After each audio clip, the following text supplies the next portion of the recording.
Recalling what we had done last time, we looked at what is called the orthonormal basis of a vector space, and then we looked at, so orthonormal basis was defined as a basis such that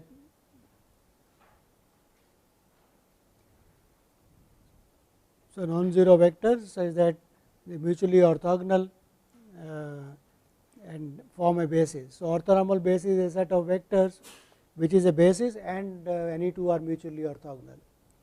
And then we proved a result that if a set of vectors is orthogonal and of course, none of them is 0, then that is linearly independent.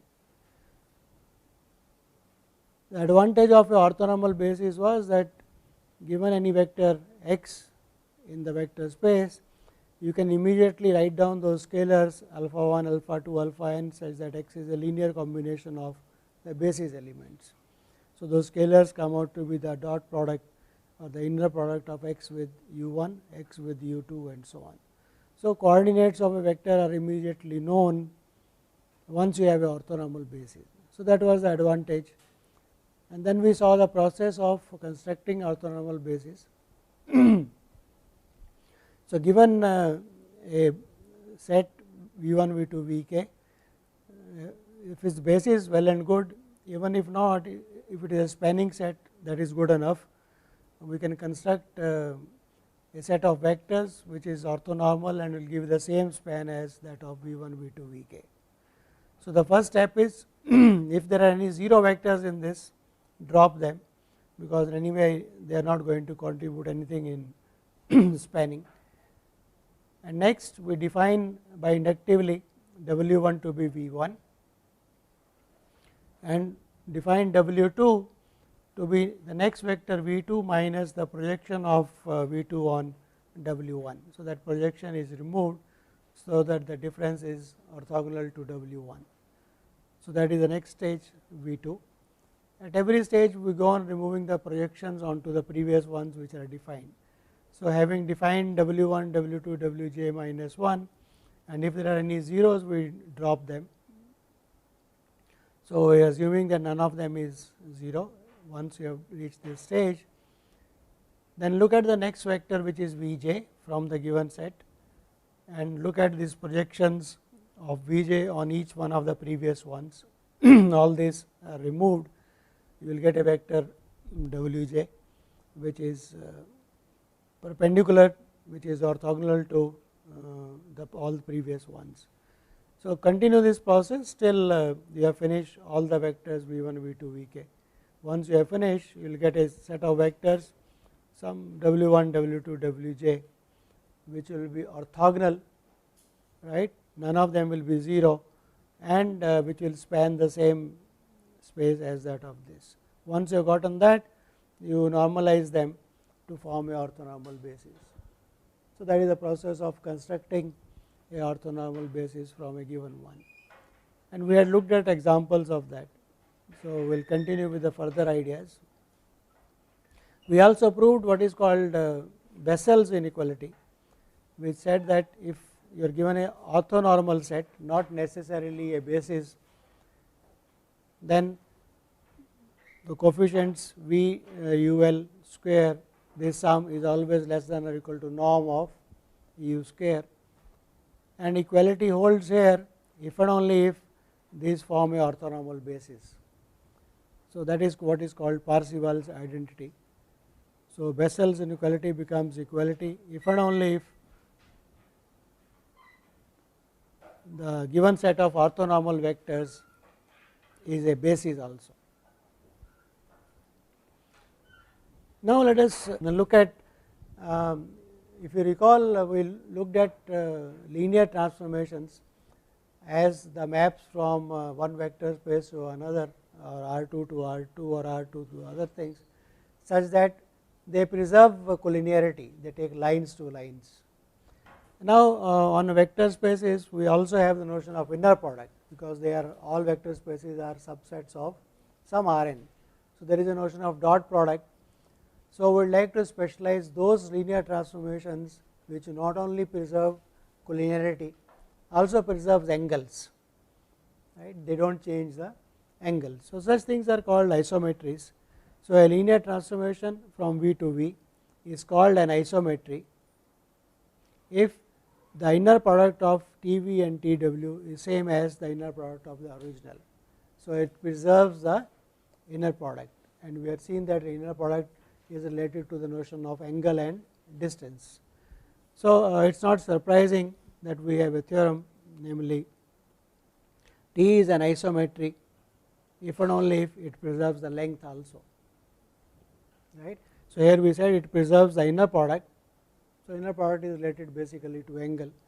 So, it says a T is an isometry if and only if it preserves the notion of distance also, the magnitude of the vectors is kept intact.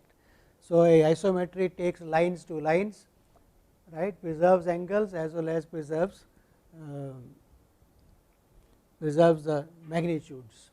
So, they are sort of the perfect transformations in the planes. For example, when you physically do something, physically you move an object, the shape of the object does not change, right. That means all the straight lines remain straight lines, angles remain same, right, and the distances remain same. So, those are basically called the rigid motions of in R3. So, so this is coming from that. Translation is not a linear transformation, but still it is a rigid motion. Okay.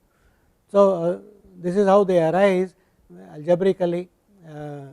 Isometry is a map from the vector space V to V such that it preserves of course the angle that is given, and we are saying it is equivalent to saying that it preserves also the magnitude. And this is not very difficult to show. Basically, how is the magnitude related to the inner product, that is square root of the V dot V, right, that is a magnitude. So, using that one can easily prove. So, let us say first T is an isometry, that means it preserves inner product. Then look at the norm of Tu square, by definition it is Tu comma Tu inner product, but T preserves inner product. So, that is same as U comma U, inner product of U comma U. So, if T is an isometry, if it preserves inner product, then it also preserves the this should be square here, U comma U, that should be T U square. So, it preserves the distance magnitude also. So, that is one way. Conversely, let us suppose T has the property that it preserves the magnitudes. We want to show it also preserves the angles, it also preserves inner product. So, for that let us look at T of U plus, take any two vectors U and W, look at the sum and look at image of T U plus W and its inner product with itself. Now, we will T is linear. So, this will be Tu plus Tw, this also will be Tu plus Tw. Use the property of the dot product is linear in both, expand, you will get these 4 terms, right. So, 2 of them are common. So, it gives you U comma U inner product plus 2 times Tu, Tw and Ww inner product. But T is an isometry, right. So, since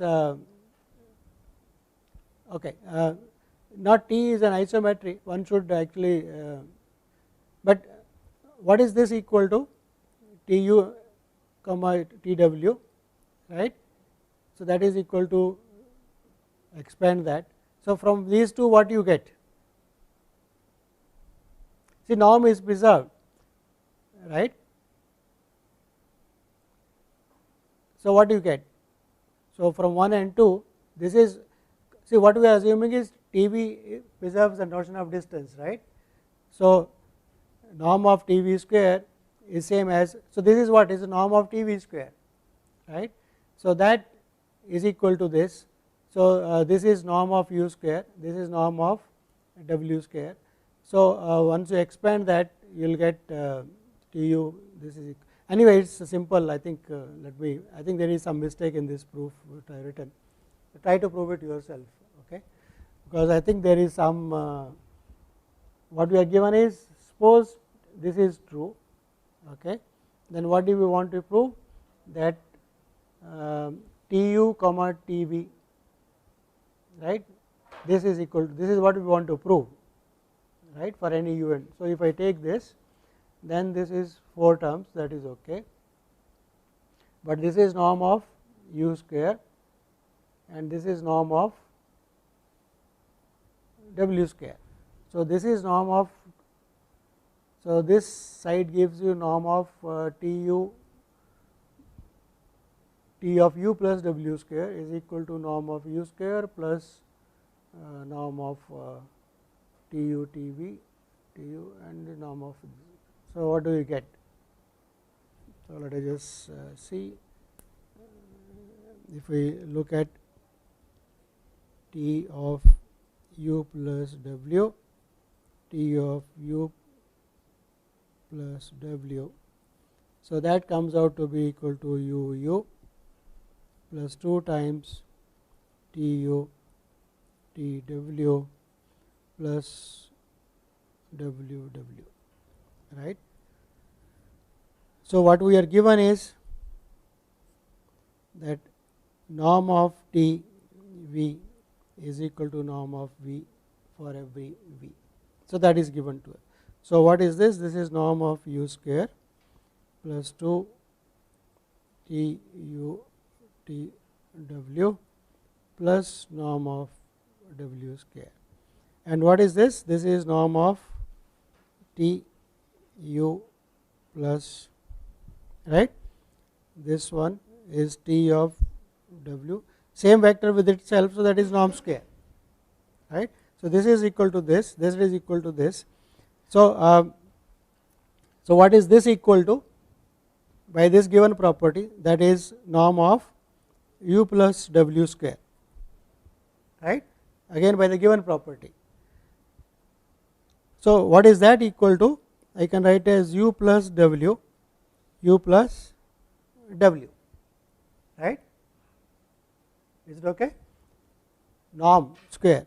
So, what is that equal to? That is u plus one will give you wu and the other will be, that is 2 times uw plus ww, right, 4 terms.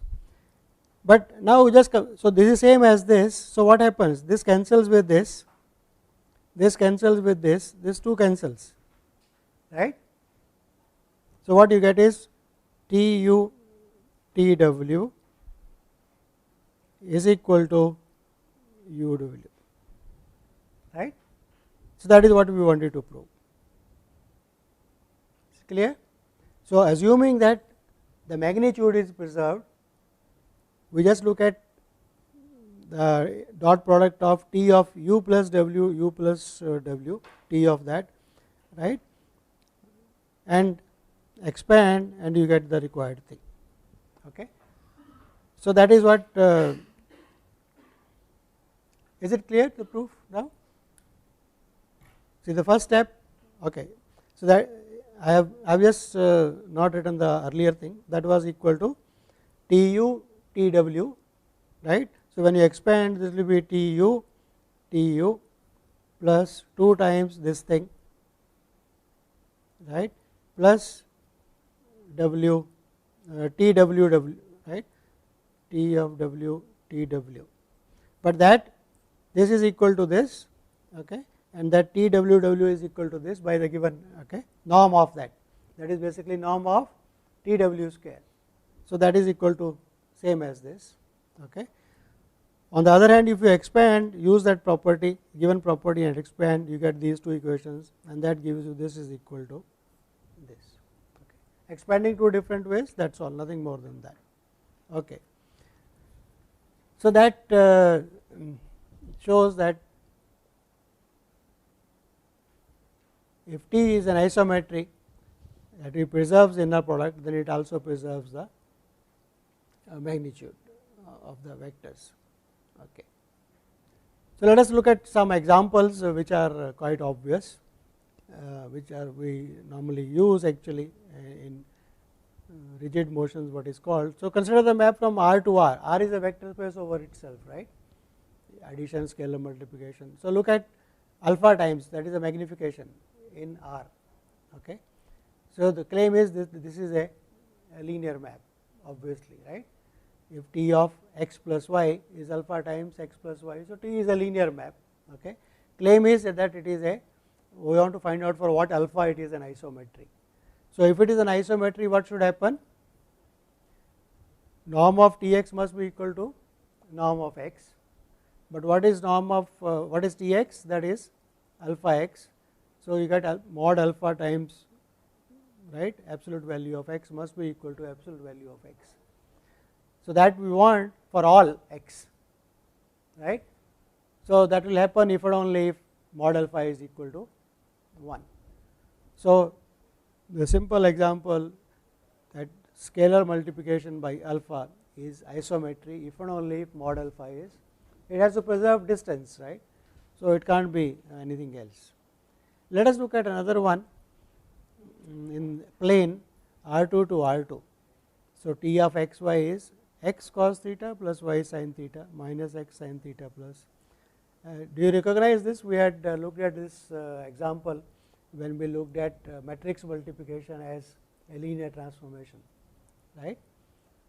So, it is matrix multiplication by the matrix. What is that matrix? Cos theta sin theta, right, minus sin theta cos theta. So, if I look at where theta is fixed, we want to check whether it is an isometry or not. So, let us look at T of x y is equal to this thing, right. So, let us compute what is the norm of this magnitude of this vector. So, what is the magnitude of this vector? X cos theta plus y sin theta square plus minus x sin theta plus y cos theta whole thing square, that is a norm square. So, let us compute that and simplify, right, and usual properties of sin theta cos theta gives you that norm of T x square is equal to norm of x square, right. That means T is an isometry. So, that condition that preserving inner product is equivalent to preserving distance or magnitude, you can use either of them to prove something in isometry or not. So, here computing the distance is easy, norm is easy. So, we use that property, right, and that as I said was a rotation, right. So, rotation does not change the magnitude of something, right. So, as expected, so that is an isometry. Rotation in R2, R3 also is actually isometry, right. What about okay, translations are not linear, so we can't call them isometry, but they are called rigid motions. What about reflection in R2?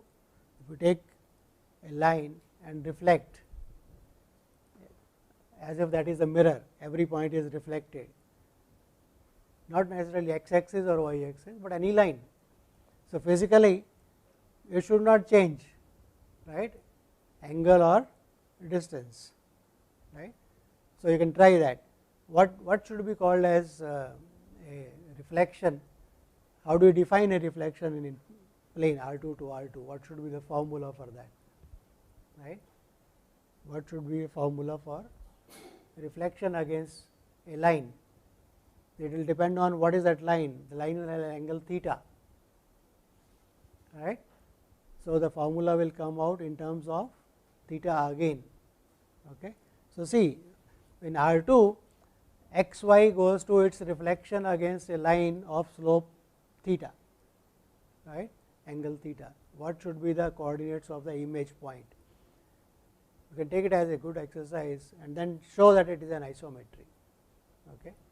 Physically it looks okay, it should be, it does not change angles, it does not change distances, magnitudes, right. So, try that. So, here is a once we have said that we have got a inner product space, means what is the inner product space? A vector space on which inner product is there. So, all subspaces of Rn, once we take the inner product also in mind, that becomes a inner product space, right. So, T is linear and B is an ordered orthonormal basis. Earlier we looked at ordered basis and looked at matrix of that, right. Now, there is an angle also available, you can have a basis which is orthonormal. So, T is a linear transformation from V to V and we have fixed an ordered orthonormal basis on V. Not only a basis, that also is orthonormal, any two vectors are perpendicular to each other and norm is 1. And let us compute the matrix of that, and the important thing is if T is an isometry, right, if and only if the column vectors of that matrix of T form a orthonormal set. So, given any linear transformation, given an ordered basis, you will get a matrix. So, you will get the column vectors, right. Here, if the starting basis is orthonormal, right, and if T is isometry, one can show that the column vectors are actually orthonormal. They are perpendicular to each other and norm is equal to 1, right. So, that is a special property of linear transformation when you get their matrix with respect to ordered orthonormal basis, right. So, we will not write the proof of that, but it is very nice property. And another one is the row vectors also form, why only, right, column vectors or row vectors also form, okay, an orthonormal, right. So, it says that if T is a linear transformation from one vector space to another, you take a ordered orthonormal basis of V, look at the matrix corresponding to that, then T is an isometry if and only if the column vectors are orthonormal and equivalently row vectors are also orthonormal, right. So, let us observe, we will assume this theorem, but let us see what are the consequences. So, let us write the matrix A, its column, this is some extra thing has come. A being column vectors are C1, C1 should have been here actually, okay, typo. So, let us, A is a matrix whose column vectors are C1, C2, Cn, right. A matrix can be written as the columns only. Then what is A transpose A? Columns transpose will give you the rows, right. So, what is this? This is just C I transpose Cj, column multiplied by the row multiplied by column, right, multiplication. So, that means A transpose A is just Ci Cj inner product. Remember what was the inner product in terms of vector notation? A dot B inner product was A transpose, right, B, as if you multiply as vectors, right, multiplication as vectors. So, here if you multiply, so that is a dot product. So, and if these are orthogonal, what will happen? They will be either 0 or 1 depending on I is equal to j or not, right. So, that says that if T is an isometry, right, and if you write its matrix with respect to ordered orthonormal basis, then it has the property that A transpose A is equal to 0 if I is not equal to, that means what? It is identity matrix. What is this matrix then? If these are orthogonal, right, it is 0 when I is not equal to j and equal to 1 if when I is equal to j, that is identity matrix, right. So, for an isometry, its matrix representation with respect to ordered orthonormal basis has the property that A transpose A is equal to identity, right. So, let us give that as a name, matrices which have that property A transpose A is identity, let us call them a name. We say that a matrix is called orthogonal if the column vectors form a, right, form a orthonormal set in E, that is same as saying A transpose A is equal to identity, right. So, matrices which have that property, square matrices which have the property A transpose A is identity, we will call them as orthogonal matrices. So, the matrix of an isometry is a orthogonal matrix, right. So, you can rewrite this theorem that T is an isometry if and only if its matrix is a orthogonal matrix, right. But saying the row vectors, that is same as saying not only A transpose A is identity, A transpose also is identity, right, both are same. So, this is an equivalent way of saying that a matrix A is orthogonal if and only if this is the definition, right. But you can take the transpose of this. What is the transpose of this? That will be precisely A transpose transpose, right, that is precisely this. So, saying that a matrix is orthogonal is equivalent to saying A transpose A is equal to identity, or A transpose, that is same as saying A transpose is the inverse. The transpose of the matrix is itself is a inverse of the matrix. So, if a matrix is orthogonal, it is invertible as a consequence, obviously, right, and its inverse is the transport. So, they become very nice. To compute the inverse, you do not have to go to determinant or adjoint or anything, row equivalent form, nothing. Just take the transpose, you get the inverse of the matrix. So, they are very special matrices, right, and they arise as matrix representation of isometries, right, which preserves the notion of angle and distance. So, that is what we are saying, that orthonormal matrices arise in matrix representation of isometries with respect to orthonormal basis, right.